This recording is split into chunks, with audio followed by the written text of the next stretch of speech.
This Thanksgiving, the Bears are coming to Detroit. Let's Talk Lions. Welcome back to an all-new episode here at Let's Talk Lions. My name is Jay. Thank you for hanging out. So the Bears are coming to Detroit this Thanksgiving, just 2 days away. There's a lot going on, a lot of injuries actually that are coming into this game. Two pretty bad teams, you could say. Pretty bad. One coach on the verge of being fired. And if I remember correctly, it was last year, this same day, that Matt Patricia lost a game in order to be fired, I believe, either that night or the very next day. So, heads up, Nagy. It's in the blood, man.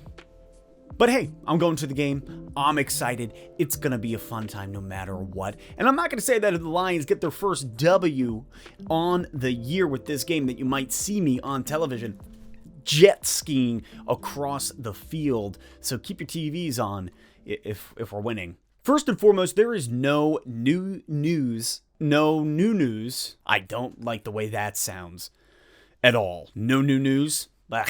But there's no news that has come out recently regarding whether or not Jared Goff will be starting or Tim Boyle. Will he be in this week? Will he be our starting QB against the Bears? That's the question. Speaking of QBs, you look over at the Bears, and Justin Fields will not be starting. They have to revert back to Andy Dalton, the Red Rocket.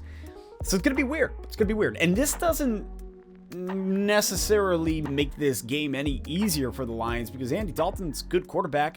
The biggest difference is there's no threat to mobility that there would have been with Justin Fields as a starter. But I digress. Looking at our 10-13 loss against Cleveland just a few days ago, Tim Boyle was not impressive. He threw for a total of 77 yards. His completion percentage was at about 65%, and he threw 2 picks. One of those being that long ball that he laced, which was truly a beautiful throw. I loved it. It was nice seeing him actually overthrow a receiver by just a tad compared to Jared Goff, who has underthrown many a receiver the few times we have tried to go deep. But again, 2 interceptions nonetheless. I do understand that our game plan was not going to revolve around throwing the ball. That's probably the biggest thing to take away when I look at it is, yeah, he only threw for 77 yards. Yeah, he threw 2 picks. Yeah, like you watch the gameplay, it was more over, listen, Cleveland's D-line is good. They're phenomenal. They are aggressive up front,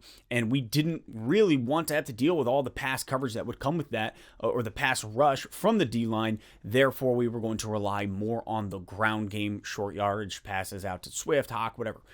All in all, airing it out was not going to be the game plan going up against Cleveland. Now, with that being said, if Goff is still ruled out, which at the moment he is not, if he's not going to play against the Bears, I do believe that Boyle gets the start over Blau again.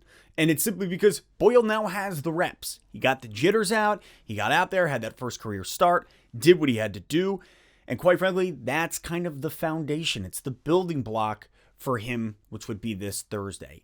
I don't anticipate seeing Goff out there. I don't. I've already mentally worked it into my mind that Boyle will be QB1. Now, looking at that game against Cleveland, one of the better things that we saw really was the performance of our O-line. Our O-line in general, since the return of Taylor Decker, so for the last 2 Sundays, last 2 games, has improved immensely, like immediately with his return. We were able to slide Sewell back over to the right tackle position, and Sewell is on the rise. He is playing phenomenally well compared to in the beginning of the season when he was ups and downs, seesaws. I saw a stat that the Lions put out. Sewell in the last 5 games has allowed 0 sacks. I mean, that's phenomenal coming from our number 1, 7th overall pick. You're looking at 174 pass blocking snaps, 5 pressures, and 0 sacks. All I can say is, that's what I'm talking about. This is what we need from Sewell. This is what we have needed from Sewell. And I really think that DECKER'S injury put more of a burden on Sewell where he felt as if he had to perform at a level that he just couldn't handle. It was carrying too much weight. It was too much of a burden. So with Decker back, you can see how that's already immediately elevating Sewell's game. This is a winnable game. This really is a winnable game. It's 2 pretty bad teams matching up against each other. And one thing I'll say about the Lions, we are a bad team. Our record proves it. That's what speaks. However, defensively, we have only gotten better week after week under Aaron Glenn. This defense, with a lot of guys that people have never heard of before, undrafted free agents, Jerry Jacobs, like you got your starting cornerback who goes down right off the bat, first game of the season with the Achilles or with the ACL. Romeo Okwara, iffy. I mean, you name it. The injuries that have amassed on what are the bigger names for the Lions, Aaron Glenn's coaching as a leader, as a teacher, has proven to be excellent. Probably the best coaching acquisition that we could have made this offseason. But that wouldn't have come unless we got Dan Campbell. So for all of you out there who are doubting Dan Campbell, I don't think it's fair yet. I don't think it's fair. Yes, I mean, him as a play caller, he is learning. This is new. But you know what? I'd rather it be new now. I'd rather him be learning this stuff now, this season, when we're 0-9-1 at this point. Playoffs were never in the picture. Divisions never. None of it's in the picture. Right now, this is all about learning. The growth, it's the foundation. And so, quite frankly, when I look at Dan Campbell as a whole, man, this year was necessary. Even all the mistakes, all the faults. This is a learning year for Dan Campbell as a head coach. So, quite frankly, when I look at this is probably the best case scenario. A year where nothing matters. Every guy's getting out there fighting for their life still for a coach like him. The defense elevating their game. Really, it's offensively that we need more elevation. We need a wide receiver one, a true wide receiver one, a true quarterback, honestly. But all in all, when you look at this team, it is the foundation that's being laid, and it's legit. Looking at our schedule from here on out, I mean, this is the last, other than Atlanta, and even them, this is really the last winnable game for the Lions. A game where I can look and say, all right, we could take this W. And I want that W. And you might be sitting there saying, why? Like, let's just get the number 1 draft pick. My friend, we already have the number 1 draft pick. I'm not worried about that. The Lions will have and secure the number 1 draft pick this year. Quite frankly, I just want a W for the men that are out there fighting every single week wearing Honolulu blue. I want to win for Dan Campbell. Shoot, I want to win. I do not want to be 0-16-1. I don't want that wine stain on my dress shirt. Quite frankly, who's drinking wine anyways? Blech. It's just vinegar juice. Just cut open a Capri Sun and dump some vodka in that and vinegar if you want. That probably tastes better.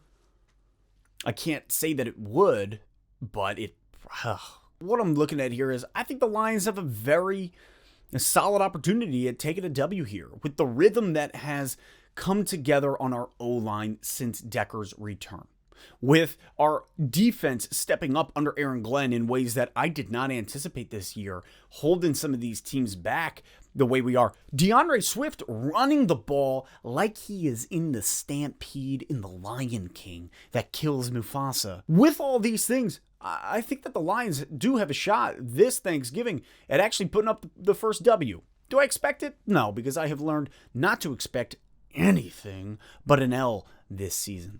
However, I think it's doable. Looking at the list of injuries for the Bears between Khalil Mack, Allen Robinson very possibly, Justin Fields being out, like there's a whole slew of guys that will be out for the Bears that directly impact the fact that, shoot, Lions, man, we show up to play, and if our offense can actually put up some points, just some points, a few in the first half, hey, you might see me running across the field at the end of the game, drinking that Capri Sun with my jersey in my hands.